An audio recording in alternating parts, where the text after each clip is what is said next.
Bom dia, professor.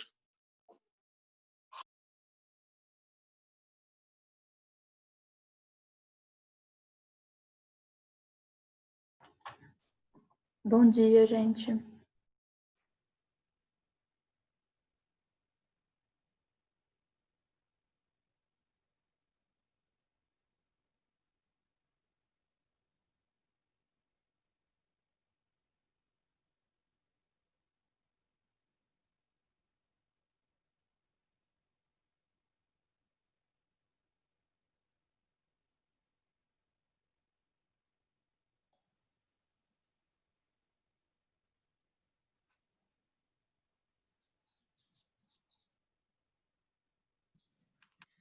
Bom dia, professora.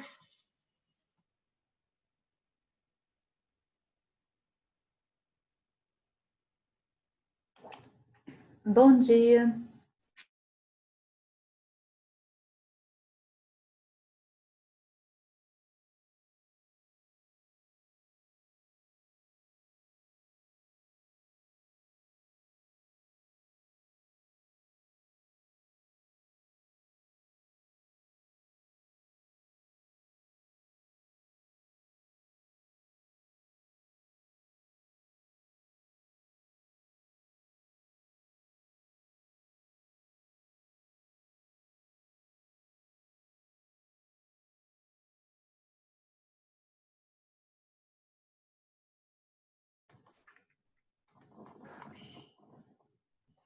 Oi, gente.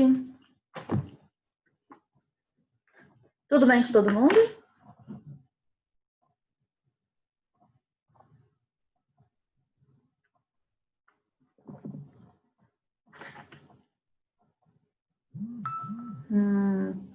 Vamos lá.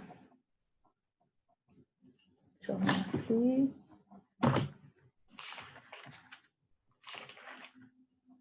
Agora sim. Meu clipe de vocês saiu.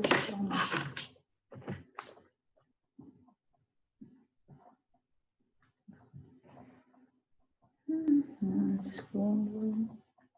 Aqui também. Cá. Terceiro trimestre fechado. Quarto trimestre. E aí, o que vocês acharam da prova? Tranquilo? Sim, né? Vocês viram que eu já mandei a resposta para vocês de volta? No dia que fiz, eu já mandei o tanto que vocês tiraram. Tá no e-mail de vocês, no mesmo dia. Como todo mundo tinha feito a prova, então não esperei para depois, né? Seria até hoje, no caso. Então, eu já enviei para vocês. Então, eu fechei a prova, vi que todo mundo tinha enviado e já dei a devolutiva, tá no e-mail de vocês. Certo? Então, deixa eu colocar aqui. 5, 6, 12 revisão para a prova, 13 foi prova.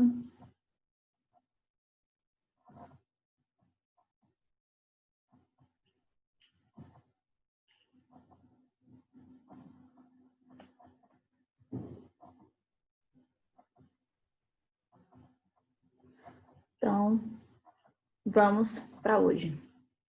A Agatha apareceu? Não, né? Ana Clara tá aí. Daniela. Débora. Elaice.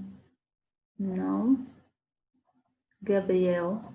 Necas de Bricas. Isabela, sim. João Vitor. Também não. Lázaro, também não. Maria Eduarda, sim. Pedro tá aqui hoje. Samuel, não. Sofia, não. E Ulisses, sim.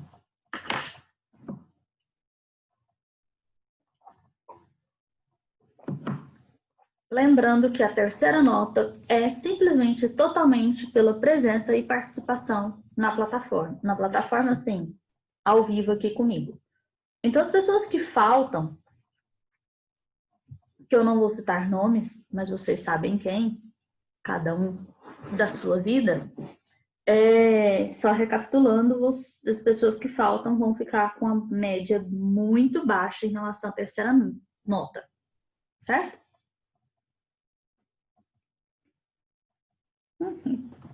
Então, bora lá. Nós temos aqui.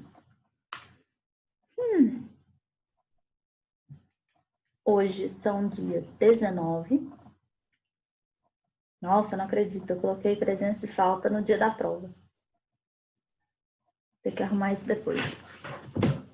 Ai, meu nariz, não tá de espirrar?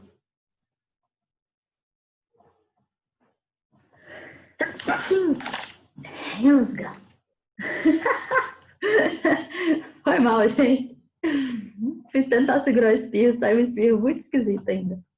Olha lá. Nós estamos falando sobre questões ambientais, que é o capítulo de vocês. É o mesmo conteúdo do capítulo anterior. Capítulo anterior não, do 6º ano. 6º ano e 9º ano, agora esse último, é o mesmo conteúdo para a prova. Porém, a complexidade dele aumenta no 9º ano, logicamente.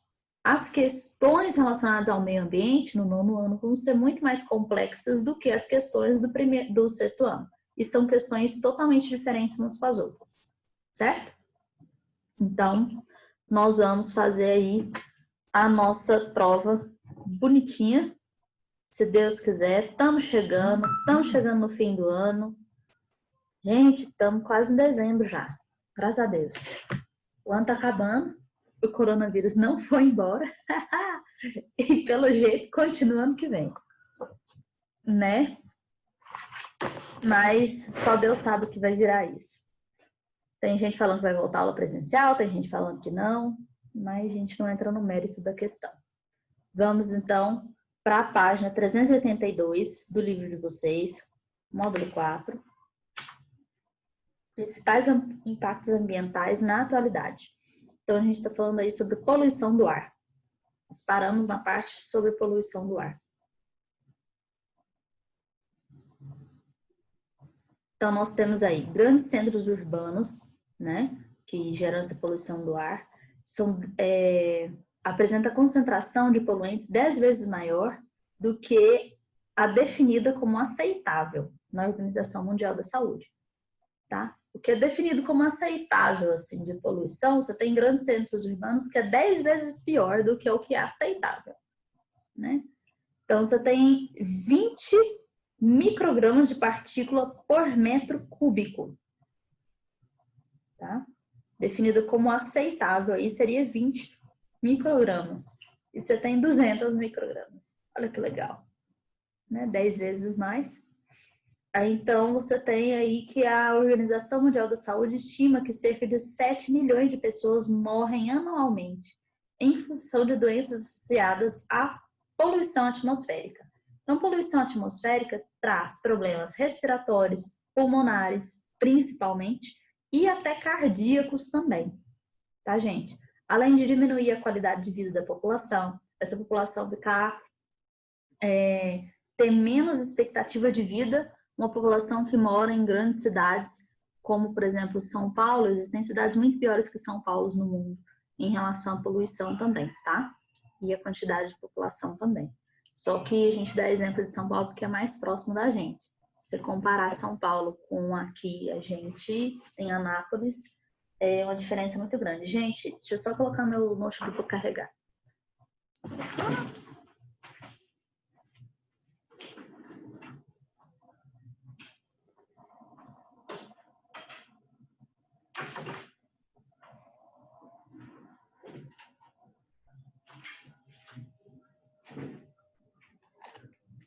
Agora sim.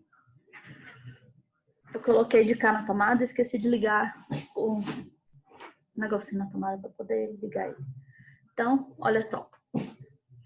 Nós temos... eu acho que isso é bem claro, né? Nível de poluição, grandes cidades no mundo aí nós temos Delhi, Cairo, Dhaka, Calcutá, Mumbai, Pequim, Xangai, Istambul, Cidade do México, aí vem São Paulo, depois Buenos Aires. Certo? Então, São Paulo tem uma concentração muito menos de poluição do que Delhi, por exemplo, que é muito maior a quantidade de poluição aí. né? A gente compara São Paulo com a gente aqui, porque é uma cidade mais poluída que a gente tem aqui no Brasil em relação ao atmosférico, né? A concentração de poluição, de população, indústrias e tudo mais. Só que comparado com as grandes cidades urbanizadas e que tem maior quantidade de poluição, São Paulo tem bem menos do que outras grandes cidades. Beleza? Não significa que seja pouco. Imagina, São Paulo é muito poluído. Imagina Delhi. Não tem nem a proporção, é surreal, né? Comparado ao nível de poluição. Aqui a gente sente poluição em Anápolis, que o nível de poluição é muito baixo comparado com São Paulo. A gente sente no período de seca, né? Problemas já respiratórios e tudo mais, imagina. Então, passamos para a página 383. Desculpa aí, gente. Então, tendo carro de som aí. Depois vou brigar com o povo do mercado. Então, 383. Descarte de resíduos, agora meu filho gritando.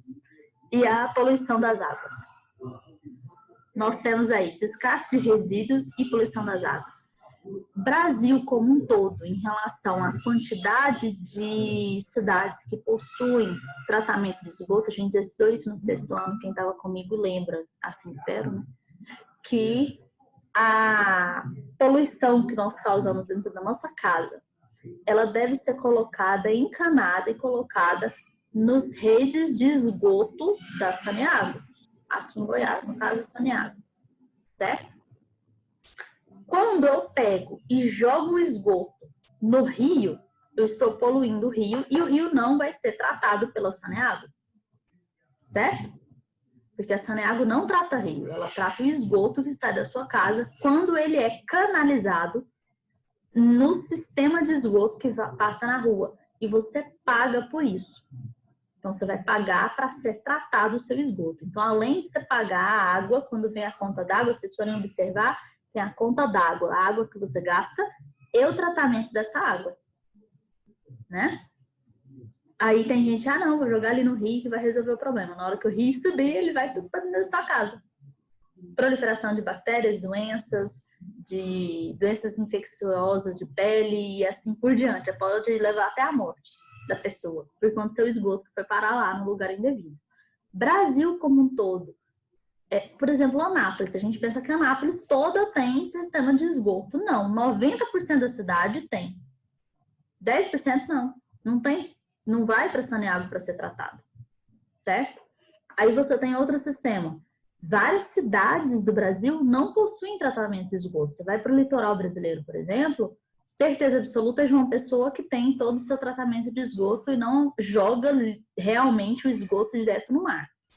Mas as outras cidades, a maioria delas não tem tratamento de esgoto. Então, elas deixam o esgotão a céu aberto no rio, que vai parar lá no oceano e vai ter o estado de depuração da água, que é misturar aquele rio, aquela água poluída que está no rio com o oceano gigantesco e vai ter uma limpeza ali futuramente.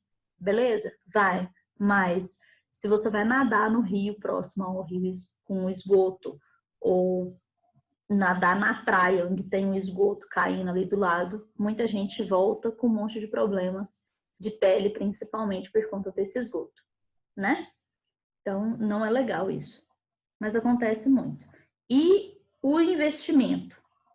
Se você investisse R$1 em esgoto, isso daí é dados realmente que foi feito estudos, se investisse R$1 em esgoto, você economizaria R$3 em saúde. Por quê? Porque se você trata a sua água, você trata aquele esgoto, aquele dejeto que vai ser lançado ali, você evita que a população adoeça. Certo? Então, você diminui a quantidade de gastos que você vai ter com saúde depois para essa população. Então, descarte de resíduos e a poluição das águas. A gente falou sobre resíduos líquidos. Vamos falar sobre os resíduos sólidos, que também pode ter, por exemplo, o lixão. Né? Aqui em Anápolis é uma forma diferente, é um aterro sanitário, ele é diferenciado. Em que sentido? Você tem uma manta que protege o fundo desse aterro sanitário, em que ela é impermeabilizada, ela não deixa passar o chorume, que é aquela água fétida, preta. Quando se você pega o lixo e deixa o lixo ali na sua casa durante alguns dias, vocês já perceberam que começa a sair um líquido preto? Fedido? Aquilo se chama chorume. Então, esse chorume, ele tem altas quantidades de produtos químicos nele, de compostos nele. Se tem metal pesado no lixo, vai ter nesse chorume e tudo mais, tá? Se você deixa esse chorume ir para o lençol freático, você contamina a água, você contamina rio, minas e assim por diante. Então, se você coloca o lixo nessa manta protetora, coloca o lixo, prensa ele, e tem todo o monitoramento que tem que ter no aterro sanitário, como tem em Anápolis, que é referência em Goiás, não que ele seja 100% garantido, limpo, perfeito, não. Mas ele é muito melhor do que um lixão a céu aberto, que você só joga lixo. É só depósito de lixo. Além disso, é muito melhor também do que você queimar o lixo. Quando você queima o lixo, você libera um monte de gases poluentes que vão para a atmosfera. Também não é legal. Posso comer biscoitinho? Pode. Pode. Dá beijinho. Dá tchau pra todo mundo lá. Tchau, gente. Tchau, gente. Então dá. Pode ir lá comer biscoitinho. Porque Você já mamou. É, pode ir. As ideias. Vamos lá, gente.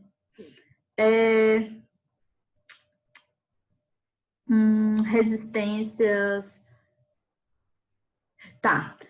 O lixo coletado nas residências, comércio, indústria, construção civil, resíduos, todos esses lixos, eles devem ter destinos separados, tá? Até mesmo dentro do aterro sanitário.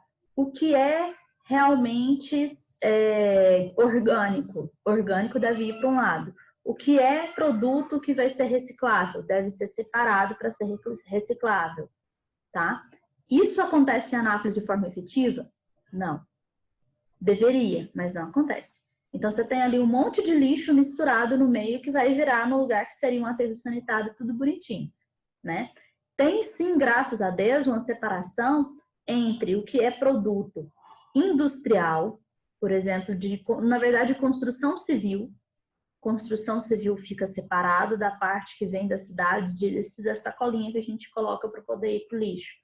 E separado da parte que é produtos hospitalares, tá? Por que é tão necessário fazer isso? O lixo, ele se decompõe de forma diferente. Um produto de construção civil, ele não vai ter um afofamento ali, como acontece, por exemplo, num lixo que vem da casa das pessoas. Da casa das pessoas, ele vai diminuir seu volume, certo? Então, você tem que ter esse monitoramento aí. E, logicamente, você evitar de pessoas se contaminarem com produtos que podem ser realmente prejudicial à saúde. Imagina ter um monte de seringa no meio do lixo normal da população. E aí vai um catador de lixo retirar ali esses materiais que podem ser reciclados e acaba se contaminando, tendo AIDS ou alguma coisa assim. Ou até mesmo... Existem outras doenças transmitidas dessa forma também, né? Hepatite e tudo mais. Então, o esgoto a gente já falou, no caso residencial, dejetos da produção industrial. Produção industrial necessariamente tem por obrigação que fazer o descarte de forma correta. Como? Pegar esse esgoto, tratar ele para depois ser descartado. Por quê? A Sanelva não vai saber que produto que tem lá nas indústrias do DAIA, por exemplo. Cada um tem um tipo de composto diferente. Então, a própria indústria tem que fazer a retirada desse material ali da água, para depois ser descartar da água. Beleza? Então, atualmente, você tem descarte de uma quantidade significativa de produtos eletrônicos.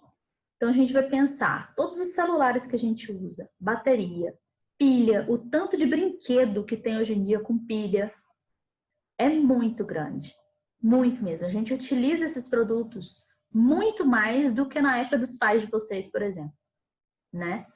E aí, o que a gente faz com esses produtos? A gente precisa ter consciência, porque esse produto, num aterro sanitário ou no lixão, ele vai gerar, sim, contaminação dos lençóis freáticos, dos rios próximos, que vão depois pra gente beber água daqui.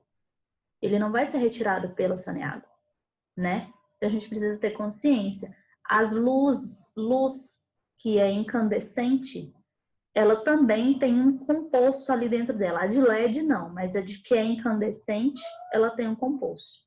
Que é aquela branquinha, aquela clarinha, só que não é LED. Aquela tem um composto dentro dela, químico, que não faz bem para a saúde, que é perigoso. Ela quebra, ela solta um pozinho que faz mal para a saúde, que é bioacumulativo no organismo. Então, essas lâmpadas, elas devem ser descartadas no lugar correto, né? Eu não sei que lugar é esse, então guardo todas desde quando eu casei. Eu tenho um arsenal de lâmpadas na minha casa que não prestam mais. Além disso, eu tenho um arsenal de pilhas e de celular velho, que eu não sei onde colocar isso, então eu deixo guardado na minha casa. Eu não vou colocar no lixo para poder ir para o aterro sanitário de Anápolis, né? Porque eu tenho consciência disso. Eu faço a minha parte. E se cada um fizer a sua, a coisa muda. Então, assim, existem lugares. Em Goiânia tem alguns lugares específicos que tem o descarte correto, né, desses materiais, que são alguns mercados. Aqui em Anápolis eu já ouvi dizer que também tem. Vocês já viram em algum lugar? Ou não? Não? Rio Vermelho, alguma coisa assim, que tem próximo ao caixa, alguma coisa escrito descarte suas pilhas, baterias, celular, coisas assim. Não? Eu já ouvi dizer que tem, mas eu nunca vi isso, né? Teria que pesquisar a respeito e encontrar isso aí. Então, solucionar esse problema do lixo é um problema muito sério. Por quê?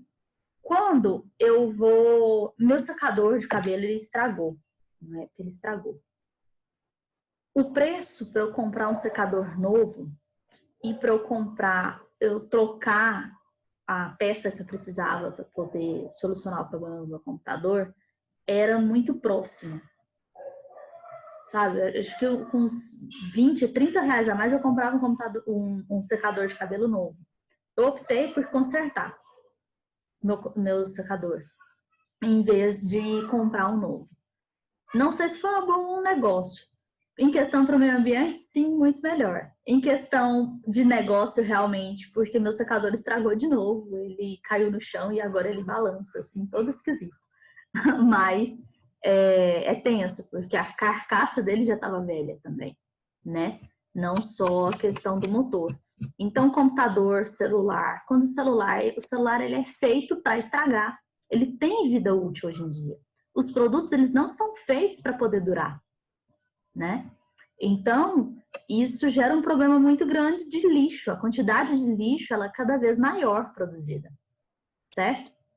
Tem uma história que o meu irmão, foi um professor dele que contou, eu achei bem interessante disso. Ele estudou nos melhores cursinhos para passar em vestibular. Então, ele pegou os melhores professores que tinha na época e um professor estava comentando a respeito de um estudo que ele fez, falando sobre a meia calça. Eu já comentei isso com vocês, né? Quem já teve aula comigo, sim. Então, da meia calça, que ela foi fabricada de uma forma em que você podia colocar um caminhão de um lado, um caminhão de outro e puxar, ela não arrebentava. E aí, os cientistas fizeram. E aí, o povo que queria vender a meia calça falou, não, eu quero a meia calça que você puxa um fiozinho e ela se desfaz inteirinha, ou então ela fica feia aquele fiozinho e você vai ter que comprar um monte de meia calça. Na época da Segunda Guerra Mundial, por exemplo, todas as mulheres tinham que usar meia calça. E aí estava com falta de meia calça, porque não tinha matéria-prima para produzir, não tinha gente suficiente para produzir. O que elas faziam? Elas passavam uma listrinha, porque ficava do lado assim, de fora a fora, a listrinha da meia calça. Então elas passavam a caneta para poder fazer de conta que estava usando meia calça. Por falta na época, né? E assim, uma pessoa que não usasse meia calça era algo muito feio, era algo muito ruim, né? Era cultura. Hoje em dia, você usa meia calça, dependendo da meia calça, é brega, né? Então, é meio feio pra caramba. Mas naquela época, não. Então, isso é cultural, é da época mesmo. Tudo é feito para estragar. Vassoura, na época que minha mãe casou, a vassoura dela durou, tipo, 20 anos. Uma vassoura de pelo, gente, durar 20 anos. Eu, hoje em dia, minhas vassouras, eu acho que eu já tive umas 5. Eu tenho 7 anos de casada. Né? As coisas são feitas para estragar. Né? Então, é porque as pessoas cuidavam mais. Não necessariamente. Pode ser que um pouco que as pessoas cuidavam mais, porque era muito difícil de conseguir. Era tudo muito caro.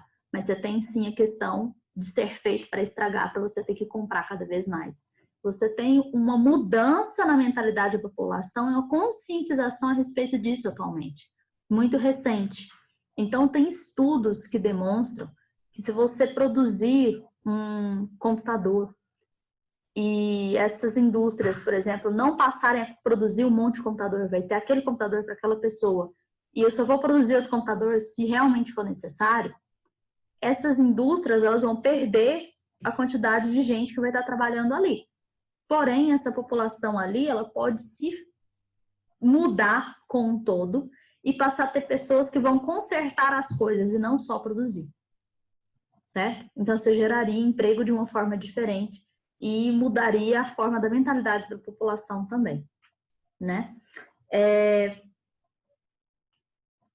Vamos lá. Já viram computador, televisão em Rio, coisas do tipo? Carro? Tem de tudo, sofá, o povo joga tudo quanto é coisa no Rio, né? Então, poluições dos oceanos, carregados pelas correntes marítimas, né? Muitas coisas são carregadas. Tem ilhas de plástico. Vocês já ouviram falar de nanoplástico?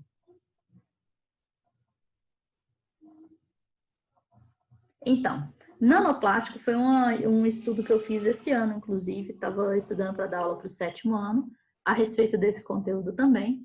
E tem estudos recentes que demonstram que o nanoplástico, a partícula de plástico, ela não se dissolve na natureza.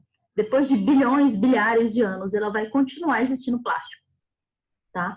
No sentido em que ele vira uma partícula tão pequenininha, mas tão pequenininha, que a água que foi engarrafada, que eles pegam da mina e colocam na garrafa, tem nanoplástico dentro dela. Tem nanoplástico em tudo. E esses nanoplásticos, partículas minúsculas de plástico, elas fazem mal, sim, para toda a população e estão presentes em tudo. Você come peixe com plástico, você come galinha com plástico, você come tudo com plástico hoje em dia. Certo? Isso não vai te conservar, isso vai te fazer mal pra caramba. A gente bebe água com plástico, né? Então, a diminuição de utilização do plástico, desse plástico provindo principalmente de produtos que não são orgânicos, né, que vão se dissolver realmente, que existem plásticos que são feitos de formas diferentes hoje em dia, de bagaço de cana, em vez de ser plástico feito do petróleo, né? Seria uma nova forma aí diferente de se utilizar as sacolinhas de plástico. O plástico demora em torno de 450 anos para se decompor. Essa questão do decomposição do plástico, você gera um microplástico, que é o fragmento plástico de tamanho minúsculo, né? Que ele vem alterado aí, que foi o que eu expliquei para vocês. Que são os microplásticos, ela entra na cadeia alimentar dos peixes, por exemplo, coloca em risco tanto a vida marinha quanto a vida humana e os seres humanos que consomem esses peixes regularmente, certo? Você tem aí 500 vezes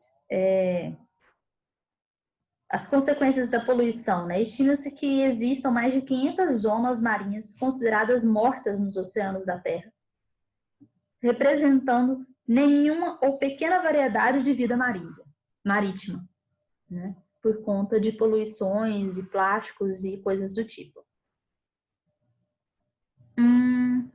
Outra coisa relacionada ao chumbo, biocombustível. Antigamente, você tinha o chumbo, ele é um metal pesado, certo? E ele é bioacumulativo, ele continua no seu organismo até você morrer. Beleza? Quando você morre, vira o chorume que vai contaminar o lençol freático aí próximo aos cemitérios. O que acontece? Você tem aí o chumbo, ele era implantado na gasolina, colocado na gasolina para poder ficar durante um tempo maior Por exemplo, a gasolina faz o carro lá, com 1 litro de gasolina faz 8 quilômetros. Com chumbo, por exemplo, ele faria 12 quilômetros. Então, você está economizando gasolina, certo? Porém, esse chumbo, ele era emitido quando você colocava ali no carro, tá tudo ok. Na hora que começa a andar com o carro, ele sai um pouco, sai o chumbo no escapamento.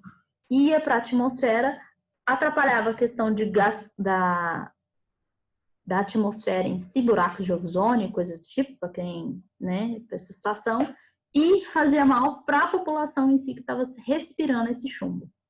Ok? Então, eles tiraram o chumbo da gasolina para poder diminuir um pouco esses problemas. Antigamente, o ar-condicionado, ele sim gerava problemas na camada de ozônio. Geladeira também. Se abria a geladeira, saía gás que fazia buracos na camada de ozônio. Hoje em dia tem isso, gente? Não, você tem novas tecnologias que foram implantadas para evitar esse tipo de coisa. Certo? Todo mundo de boa? A gente já falou sobre lixão, a gente já falou sobre o chorume, que é a próxima página, 384, certo? E eu vou colocar, deixa eu ver, tinha alguém, foi o João que chegou depois, que já está aqui há um bom tempo na sala, eu tinha colocado falta para ele. 1, 2, 3, 4, 5, 6, 7, 8. 1, 2, 3, 4, 5, 6, 7, 8 pessoas, certinho. Então, nós temos aí a questão os depósitos de lixo a céu aberto, os lixões, eles são proibidos por lei no Brasil. Porém, continuam ainda existindo. Em grande quantidade. Muita quantidade mesmo. Tá? Então, são poucas cidades que realmente têm um aterro sanitário da forma correta. Próximo a Anápolis, existiram vários. Existem bairros em Anápolis. Tem um bairro, eu não lembro qual é exatamente o nome dele. Mas ele era um lixão. Aí, o que acontece? Vocês sabem qual que é? Não? Não? Ele era um lixão. E aí, as pessoas que moravam ali próximo sabiam que aquilo ali era jogado lixo, realmente. Depois, eles pegaram, tiraram um pouco, misturaram com terra e deixou a população ir lá e se apropriar para poder morar em cima. Então, elas são contaminadas constantemente por conta do lixo que tinha antes.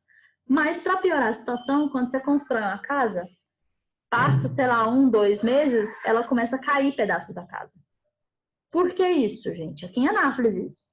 Porque o lixo que está ali embaixo, ele começa a ceder.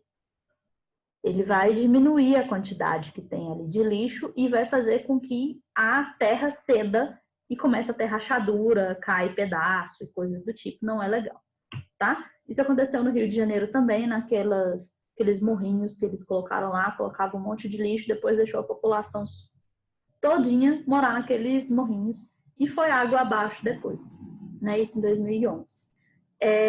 Passamos então, falta 6 minutos para terminar a aula, perda do solo cultivável. Então nós temos aí técnicas e tecnologias, né, que são utilizadas aí no solo. Você coloca, por exemplo, grande quantidade de máquinas no solo para poder ficar compactando o solo ali e revirando o solo, deixando ele fofinho. Só que você está ao mesmo tempo colocando um maquinário muito grande e muito pesado. Tá? Você está tirando os nutrientes que tem do solo. Isso daí ele vai fazer com que tenha a retirada dos nutrientes, da diversidade de nutrientes que tem no solo, ele vai diminuir. Ok? Gente, eu tô falando muita coisa ao mesmo tempo ou tá tranquilo? Isso é meio que revisão, né? Beleza. Aí nós temos expansão das áreas cultivadas com aumento da produtividade. Então você tem o quê? Uma área que tinha uma policultura, vários tipos de culturas diferentes, arroz, batata, tomate, coisa do tipo, ela vai ser produzida agora só soja. Eles devassam tudo, colocam soja em tudo, e você tem uma área em que ela vai sempre retirar o mesmo nutriente e depositar o mesmo nutriente. Você não tem uma rotação de cultura, vai fazer com que retire sempre o mesmo nutriente, isso daí vai empobrecer o solo. Outra coisa, a vegetação da soja, ela tem aqui a soja, a raizinha pequenininha. Ela não vai pegar lençol freático do fundo não vai pegar água do lençol freático e fazer o movimento de retirada dessa água e formar nuvem que vai fazer chover de novo. Não, você vai ter só a soja pititica aqui. O que acontece? Você vai ter que ter irrigação o tempo inteiro, jogar água em cima dessa soja para ela continuar viva, certo?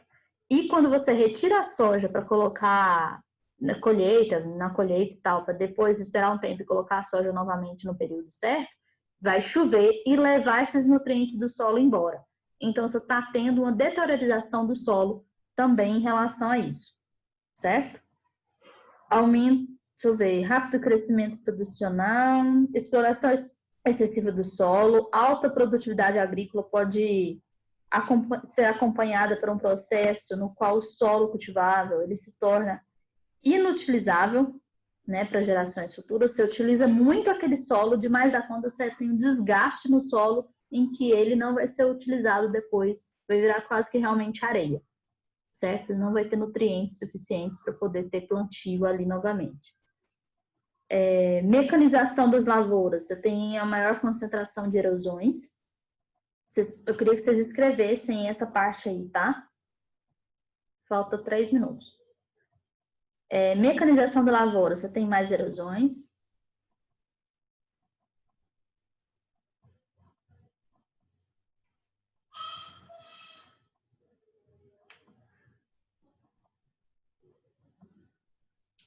Formando assoreamento nos canais fluviais.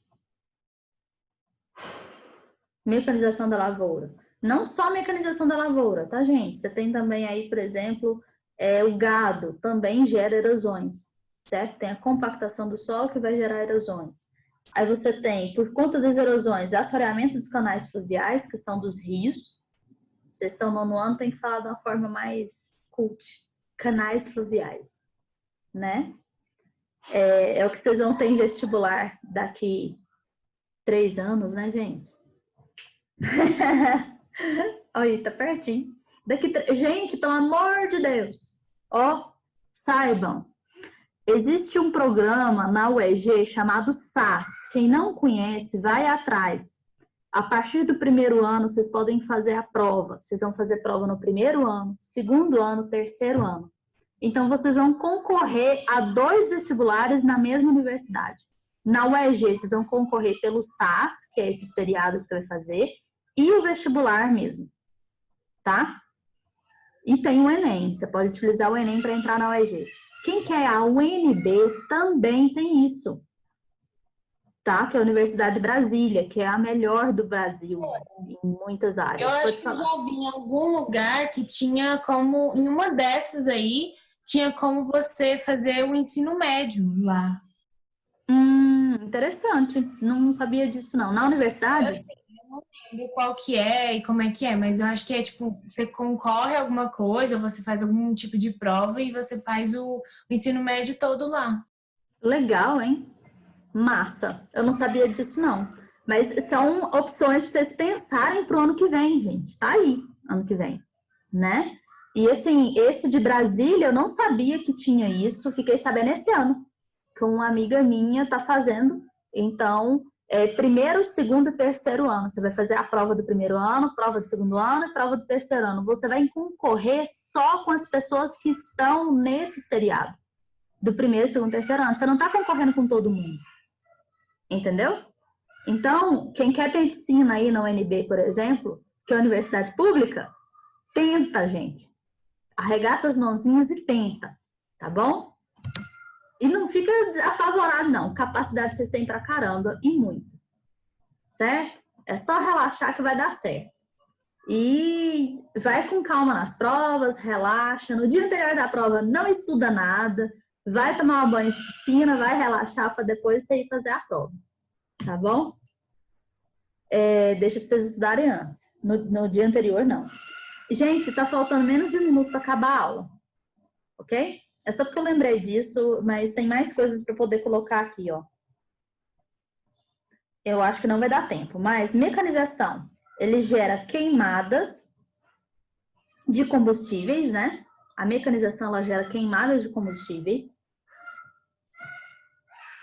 emissão de gases, efeitos